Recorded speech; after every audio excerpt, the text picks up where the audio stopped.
Pavi care ടേക്കറുടെ കണ്ടായിരുന്നു.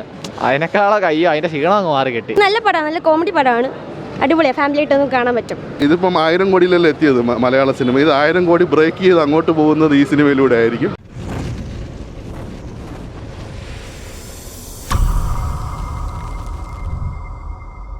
പൃഥ്വിരാജും പൊളിച്ചു, ബേസിലും പൊളിച്ചു, എല്ലാം സൂപ്പർ പടം. എല്ലാം ഉണ്ട്, എല്ലാം അടിപൊളി, സൂപ്പർ. കൊള്ളാം, നല്ല സിനിമ, നല്ല എൻ്റർടൈൻമെൻ്റ് ആണ്, കോമഡിയാണ്, നല്ല ചിരിക്കാനുണ്ട്, ഫാമിലി കൊള്ളാം, പടം കൊള്ളാം. ഇല്ല വേറെ ഒന്നുമില്ല, കോമഡിയാണ്.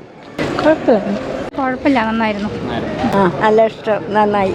ഓക്കെ, കുഴപ്പമില്ല, നല്ല അടിപൊളി സിനിമയുണ്ട്. നല്ല പടം, കൊള്ളായിരുന്നു, നല്ല പടം, നല്ല പടം, കുഴപ്പമില്ല, കുഴപ്പമില്ല, നല്ല പടമായിരുന്നു, കൊള്ളായിരുന്നു. പൃഥ്വിരാജിൻ്റെ ഒക്കെ കോമഡി അഭിനയമൊക്കെ വിഷയമായിരുന്നു.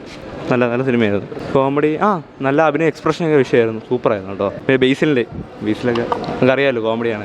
നല്ല ഫീൽ ഗുഡ് പടം, നല്ല പടം. പൃഥ്വിരാജൊക്കെ നല്ല നൈസ് ഉണ്ട്. പവി കെയർ ടേക്കറുടെ കണ്ടായിരുന്നു. അതിനേക്കാളൊക്കെ അയ്യോ അതിന്റെ ക്ഷീണം അങ്ങ് മാറി കിട്ടി. ബേസിലൊക്കെ നൈസ് അഭിനയം. പൃഥ്വിരാജൊക്കെ ഫസ്റ്റ് ഹാഫ് കിടിലമായിരുന്നു. ക്ലൈമാക്സ് ചെറിയ ഉണ്ടെങ്കിലും ബാക്കിയൊക്കെ അടിപൊളിയാണ്. നല്ല പടമായിരുന്നു, നല്ല എന്റർടൈൻമെന്റ് ആയിരുന്നു, അടിപൊളിയായിരുന്നു. അങ്ങനെ കമ്പയർ ചെയ്ത് നോക്കി കഴിഞ്ഞാൽ ഇല്ല, ഇത് നല്ല പടമാണ്, നല്ല കോമഡി പടമാണ്, അടിപൊളിയാണ്, ഫാമിലി ആയിട്ടൊന്നും കാണാൻ പറ്റും. നല്ല അടിപൊളി പടമാണ്, എല്ലാവരും അടിപൊളിയായിട്ട് അഭിനയിച്ചിട്ടുണ്ട്. ബേസിലും പൃഥ്വിരാജും ഒക്കെ എല്ലാവരും അടിപൊളി, നല്ല കോമഡി പടമാണ്. സംഭവം പൊളിച്ചടുക്കിയിട്ടുണ്ട്. ആ മനസ്സ് നിറഞ്ഞ് കണ്ട ഒരു സിനിമ. ത്രൂഔട്ട് കോമഡി സീൻസിൻ്റെ ഒരു അന്യായ പെർഫോമൻസ് തന്നെയായിരുന്നു രണ്ടുപേരും കാഴ്ചവെച്ചിരിക്കുന്നത്. ഇവർ രണ്ടുപേരും മാത്രമല്ല, എല്ലാവരും വരുന്നവരും പോകുന്നവരും എല്ലാം സ്കോർ ചെയ്ത് പോകുന്നൊരു കാഴ്ചയാണ് സിനിമയിൽ ത്രൂഔട്ടായിട്ട് കണ്ടിട്ടുള്ളത്. അതിൽ പ്രത്യേകിച്ച് ഇവരുടെ കോമ്പിനേഷൻ എടുത്തു പറയേണ്ടത് തന്നെയാണ്. കുറച്ചൊരു കാരിക്കേച്ചർ എക്സാജറേറ്റഡ് ആയിട്ടുള്ള ഒരു രീതിയിലാണ് അവരുടെ സംഭാഷണങ്ങളും കാര്യങ്ങളും ചെയ്തിരിക്കുന്നത്. പിന്നെ കുറേ സിനിമകളുടെ റെഫറൻസ് ഇതിനകത്ത് വരുന്നുണ്ട്. അതെല്ലാം നമുക്ക് മനോഹരമായി എൻജോയ് ചെയ്യും. എടുത്തു പറയേണ്ടത് നമ്മുടെ പൃഥ്വിരാജിൻ്റെ ആദ്യത്തെ സിനിമ.